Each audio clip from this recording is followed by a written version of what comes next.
Today I'm talking to former football star who is currently a prominent personality in football, as well as the manager of some of the biggest football names playing at the moment. Liam Francis Xavier Pickering, thank you very much for talking to me today. No problem, Elaine. It's Liam Michael Pickering, but anyway, that's what's listed on the website. That's okay, buddy boy. All good. That's actually Liam Michael Pickering. I'm not sure why when people Google me that name comes up. But Francis Xavier is my confirmation name that I've never used. Anyway, someone's done a thing on me, so... As a 13-year veteran of both the Kangaroos and Geelong, what position did you play for most of your career? Midfield. So, on ball, ruck rover in the centre. Who was the best player you ever played on? Or who you feared playing on the most? There were so many good players. I'd say a combination of Robert Harvey, Greg Williams, probably those two. Williams, Robert Harvey. Who was the best player you ever played with? Gary Ablett Senior. I was lucky enough. I played with him and Wayne Carey, but I think Ablett was the best player I've ever seen. It's pretty obvious. How did you feel when your team played in two unsuccessful grand finals? Did it lower self-morale at all from 1994 and 1995? No, not really. I mean, it was disappointing on the day. We weren't good enough in either grand final, really. You went in confident. I mean, we fell in really in 94 because West Coast bashed us by about 70 points. 95 we went in with a reasonably good form. We had two good wins in the prelim and the two finals were big wins, and then played poor the other day. But it's just what happens though. It's better than us on the day. You played 124 games over 13 years. Was there a reason for that, whether it was injury or you took a break, or if you just took a while to get started?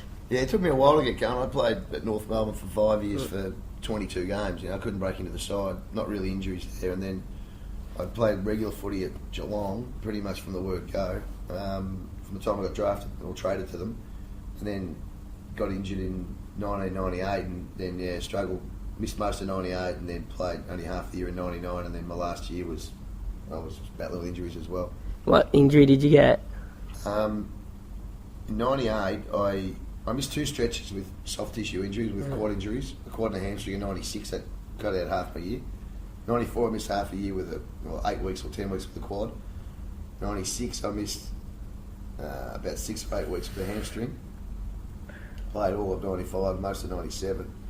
98, I dislocated my shoulder a week before the first game, and then did my PCL. So I missed most of the year with my PCL. Had a reconstruction, and then 99, I just battled with my shoulder really. And then I ended up having a hip injury in 2000, and that was why I retired mid-year. Do you practice remembering all that? I can tell you, mate, I've had a hip replacement only 4 months ago. I had my hip replaced and I had a shoulder replacement in 07, so they're the two major injuries I've been out of footy. Is that an ongoing problem now?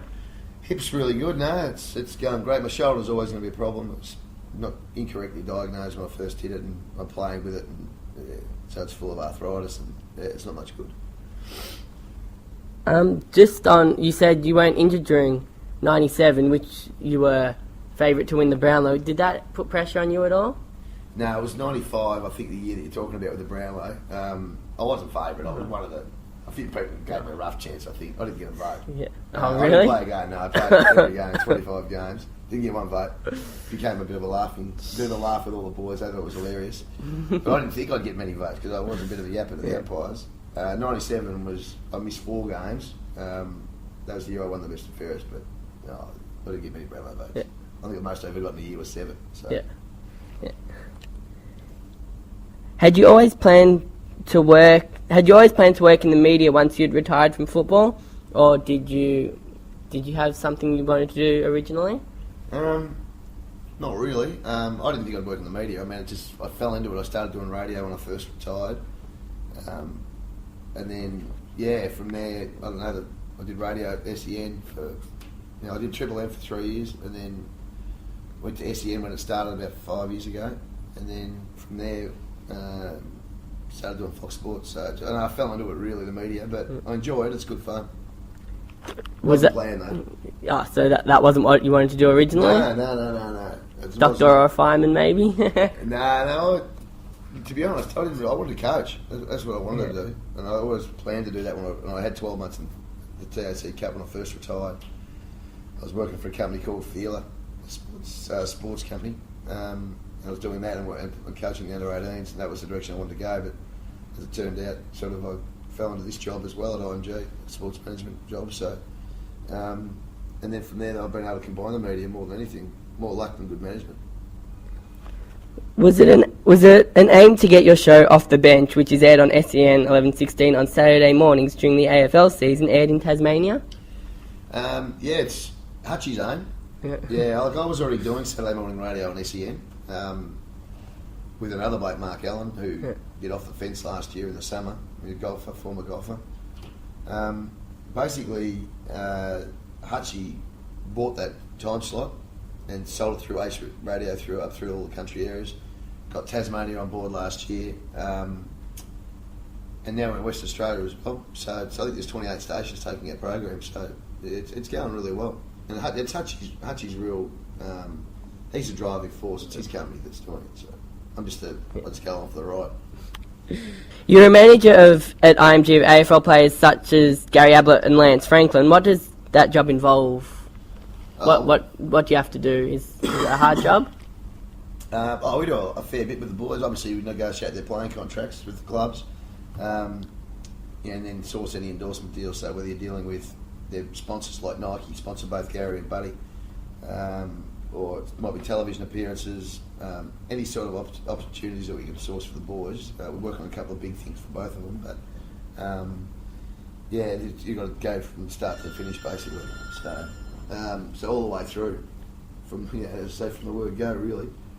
Speaking of managing players, how many players do you manage overall? AFL boys, we managed 47, or probably 50 would say, because we've got a couple of young kids up that will end up going to the Gold Coast this year. So we've got about 50 clients. And do you do other sports as well?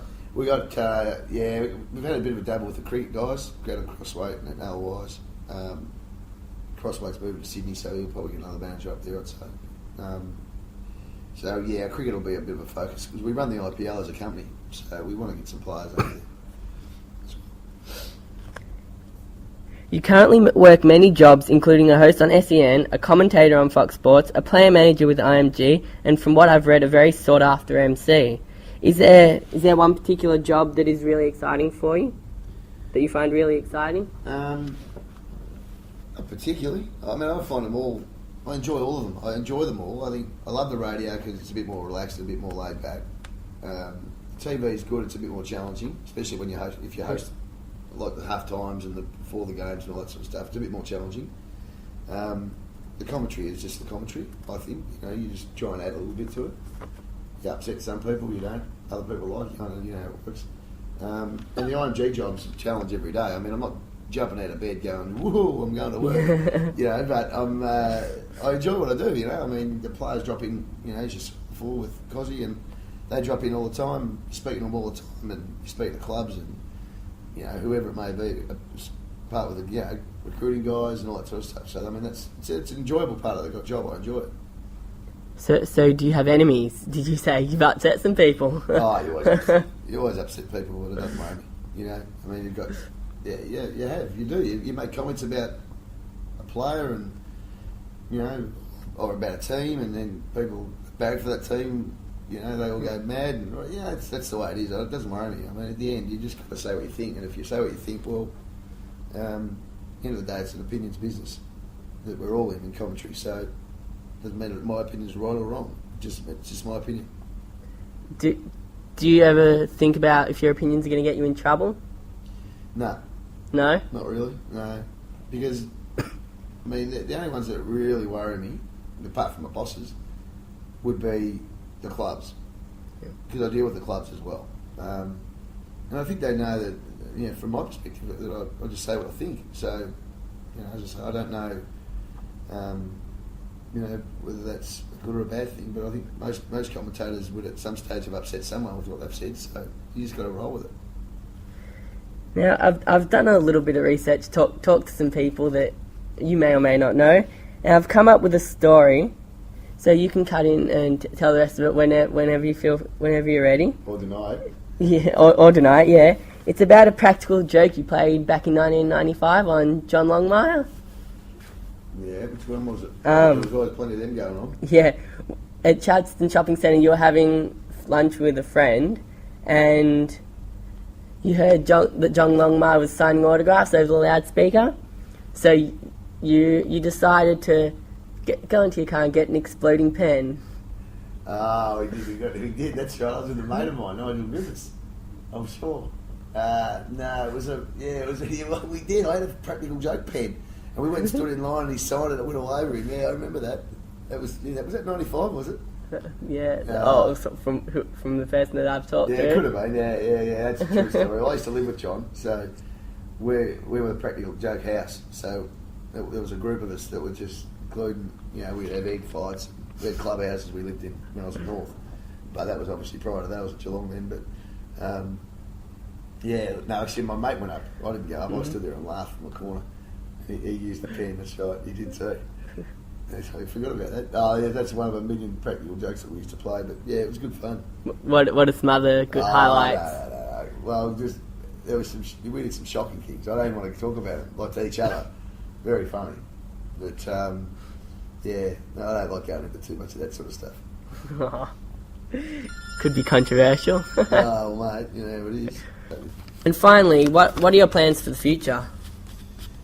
I don't know, mate. To be honest, I'm enjoying what I'm doing at the moment. I don't know where it's going to take me. I don't know what I'm going to do. I enjoy my job right now. Will how long will the media last? Could last 6 months. It could last 6 years. I don't know. But I would love to keep involved in the media, just because I enjoy it more than anything. I certainly enjoy my job here. Hopefully, expanding our footy division a bit more. We want to have a real presence on the Gold Coast with the new team in West Sydney.